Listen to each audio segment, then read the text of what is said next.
Good morning, student. Today we have our new chapter, exponent powers. ये exponent powers क्या होता है हम लोग देखेंगे. जैसे 5 raised to the power 4. इसको हम लोग कैसे पढ़ते हैं? 5 raised to the power raised to the power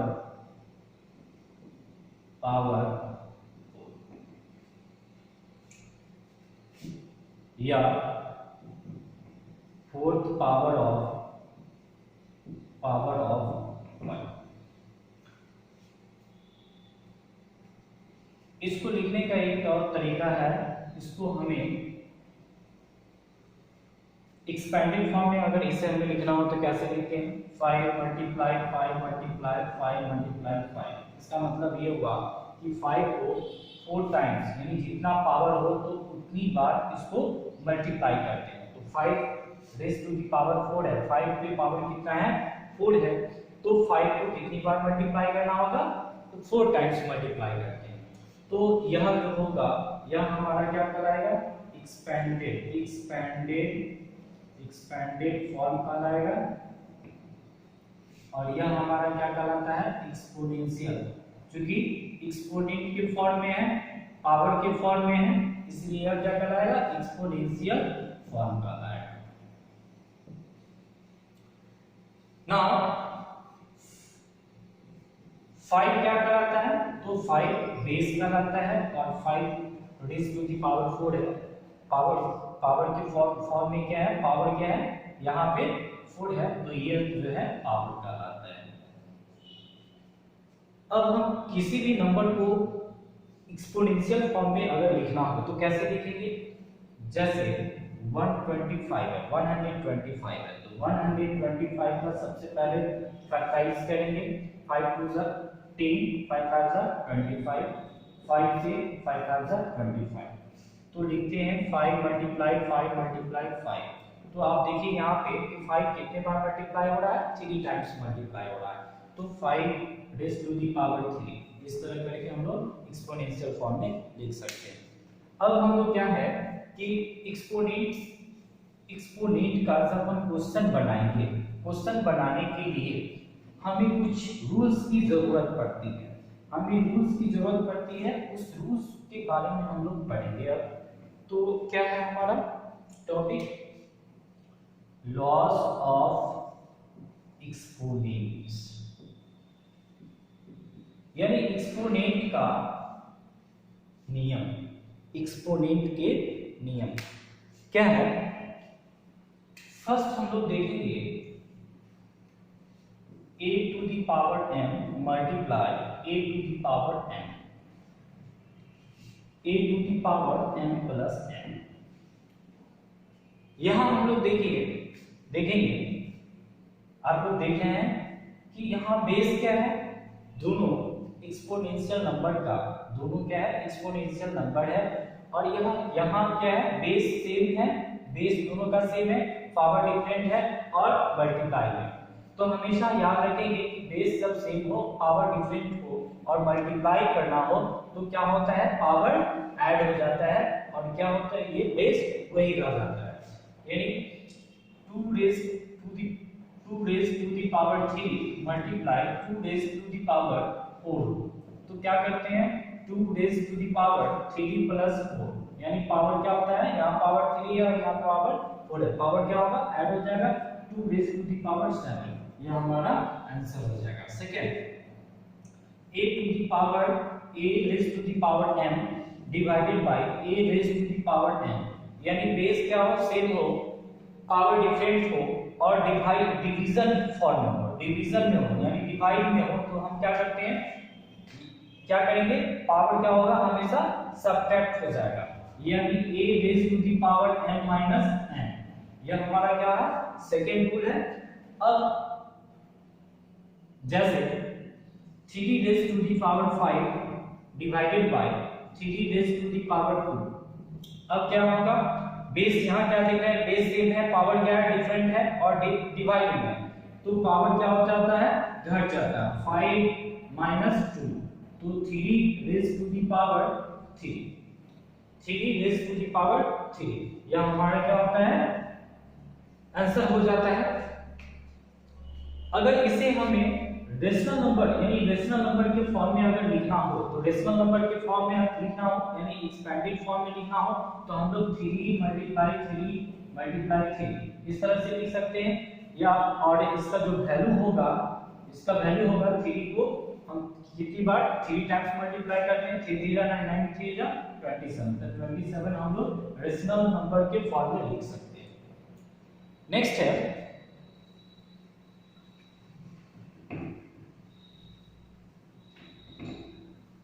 next जो हमारा थर्ड रूल है, a to the power n whole to the power n, यानी a raise to the power n whole power n हो, तो इसको हम लोग कैसे लिखते हैं, यानी पावर का भी पावर हो तो कैसे लिखते हैं, तो a बेस, ये बेस वही रह जाएगा, दोनों पर पावर मल्टीप्लाई हो जाएगा, यानी m power m multiply n, a raise to the power m multiply n।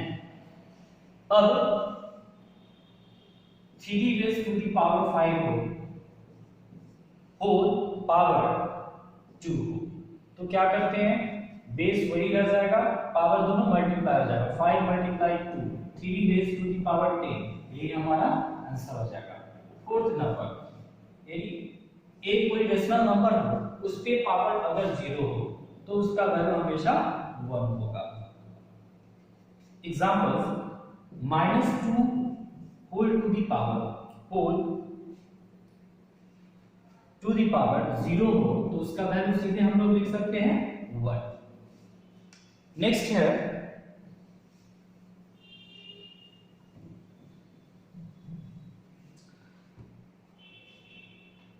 a to the power n divided multiply b to the power n, यानी बेस क्या हो, इससे पहले हम लोग देख रहे थे कि बेस क्या होता था, सेम होता था और पावर डिफरेंट होता था। यहाँ क्या देख रहे हैं कि अगर बेस क्या होगा, डिफरेंट हो और पावर सेम हो, तो इस कंडीशन में हम लोग क्या करेंगे, दोनों बेस का मल्टीप्लाई कर देंगे, यानी a multiply b whole to the power m, यानी a b whole to the power m, यानी क्या करते हैं, ये हमारा फिफ्थ रूल होगा।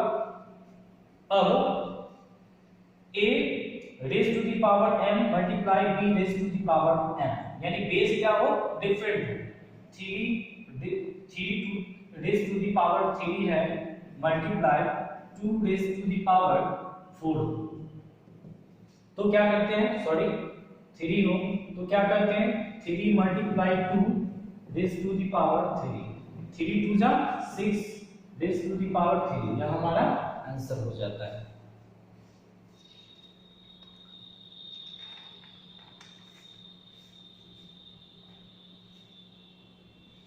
अब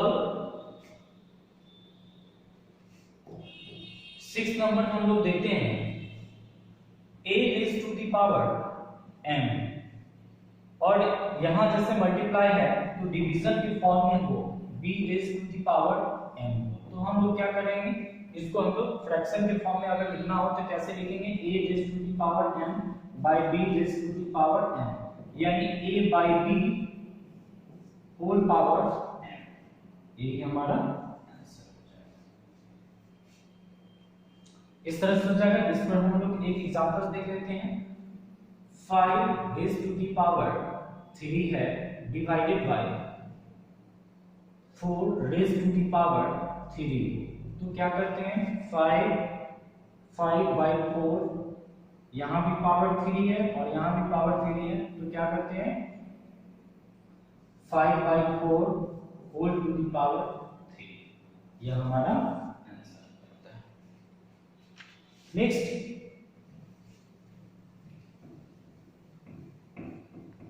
इस रूल के द्वारा हम लोग किसी भी एक्सपोनेंशियल क्वेश्चन को सॉल्व करना हो तो हम लोग सॉल्व कर सकते हैं। नेक्स्ट है 7 नंबर में कि अगर कोई भी a to the power -m यानी 1 by 8 to the power n, 8 is to the power n। अगर कोई भी a क्या हो, कोई रेशनल नंबर हो और उसके पावर अगर निगेटिव हो, कोई भी निगेटिव इंटीजर हो, तो उसे पॉजिटिव करने के लिए हम क्या करते हैं कि उस 1 बाय और जो पावर होता है उस पावर को डाल देते हैं, यानी निगेटिव का साइन हटा देते हैं। तो इस फॉर्म में लिख सकते हैं जैसे 3 raise to the power minus 5, तो हम लोग लिखेंगे 1 by 3 raise to the power 5, यह हमारा आंसर हो जाएगा। और इसका जो वैल्यू होगा, वैल्यू आगे अगर ये रेशनल नंबर में अगर वैल्यू निकालना हो तो हम लोग रेशनल नंबर में वैल्यू आगे निकाल सकते हैं। इसको एक्सपेंडेड फॉर्म में कन्वर्ट करके, एक्सपेंडेड फॉर्म में कन्वर्ट करने के बाद जो मल्टीप्लाई होगा, मल्टीप्लाई करके हम लोग इसका वैल्यू निकाल सकते हैं। इस तरह करके हम लोग जो भी क्वेश्चन होगा इस रूल्स के द्वारा हम लोग इसी वे में सॉल्व कर सकते हैं। ओके।